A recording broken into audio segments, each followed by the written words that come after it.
I've spoken a bit lately about anti-Semitism in Australia and around the world, how hateful, cruel and dangerous it is, and how not enough is being done to combat it. And the Albanese Labor government and the broader political left is only making this worse. You see, the trouble is they spend so much time criticising Israel, warning Israel about its actions, that it just gives licence to the haters. I have very deep concerns about the idea of an Israeli military operation in Rafah. This is a place where people who've been displaced from their homes, often because their homes don't exist anymore, have been told to go to be safe. Instead of marshalling political and public debate against Hamas, against terrorism, against the terrorists that run Gaza and have run it for almost 2 decades, Labor and the political left around the world criticise Israel for fighting back. Instead of demanding the return of all hostages, the hostages brutally taken when Hamas slaughtered 1,200 innocent people, remember them? Kids at a music festival, families in their homes, people on the street. Instead of demanding the return of all the surviving hostages as the precondition for any ceasefire, any resolution, Labor and others just call for Israel to stop, to just give up on its hostages, to just give up on defeating the Hamas extremists intent on murdering as many Jews as they can. By targeting Israel in this way, the political left, including our own government, only give licence to the anti-Semitic radicals here and around the world, because it puts the blame on Israel for a conflict that was inflicted on them by Hamas. War is horrible. That is not news to any of us. And it's tragically inevitable that innocents get killed, even though you can't believe a single word or number coming out of Gaza. But this is why peace is imperative. And too many forget that Israel is fighting for its very survival. Hamas and its supporters, including other terror groups such as Islamic Jihad or the Shia terror army of Hezbollah, and the sovereign nations who back them, such as Iran, all want Israel gone, obliterated from the map, eradicated from the Jordan River to the Mediterranean coastline. The way to end this war must be for Hamas to hand back the 130 hostages it still holds and for the Hamas terrorists to surrender. Listen to one freed Israeli hostage talking about what's been happening to other female hostages. A warning, it's distressing.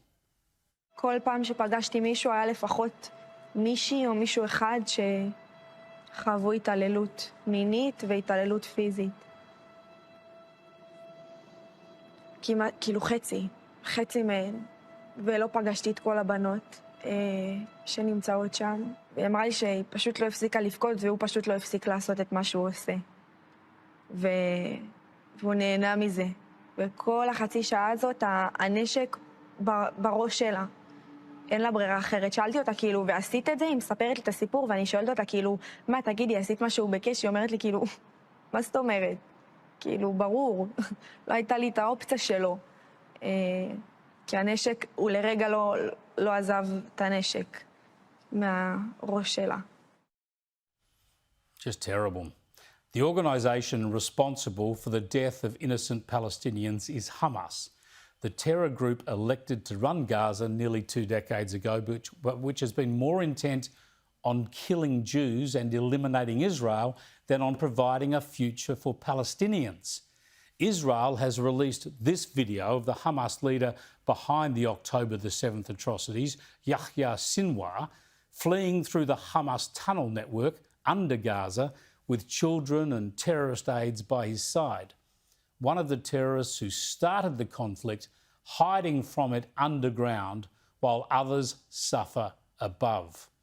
The Israelis have also shown some of the sophisticated underground facilities of Hamas, where we see UN aid bags and stashes of millions of dollars in cash. Above ground, what is unfolding is the doing of Hamas. The terrorists could end it tomorrow. And those who demand Israel does not take action in Rafah, at the southern end of Gaza, where many Palestinians are gathered, need to consider that this is where Israeli troops on the back of air raids have been able to take on Hamas terrorists on the ground and free 2 more hostages who'd been held for 128 days. They are the lucky ones. How many more Israeli hostages are being held in Rafah or below Rafah? How many Hamas terrorists are operating from Rafah and below Rafah? How much weaponry is being illegally imported through tunnels from Rafah into Egypt? These are the practical questions that impact on Israeli lives, on the hostages' lives, and on the very future of Israel. This is why calling for Israel just to give up, no matter what propaganda is directed against them, is really a call for Israel to give up on the lives of its own people and to gamble on its own future. Yet this is what we get from world leaders and our own government. Many of Israel's friends have expressed deep concerns about the reports of an Israeli military operation in Rafah. It is our view that Israel should listen to its friends and to the international community. The United Nations too, unsurprisingly, given its long-standing preoccupation with criticising Israel, goes along with this logic. Of course the war must stop. Of course innocent civilians must be freed from this horror. Of course the Palestinian people need peace and security. But the way to do that is to demand Hamas end its terror, hand over the hostages, and allow the Palestinian people to find a leadership that's interested in the future rather than one obsessed with killing Jews.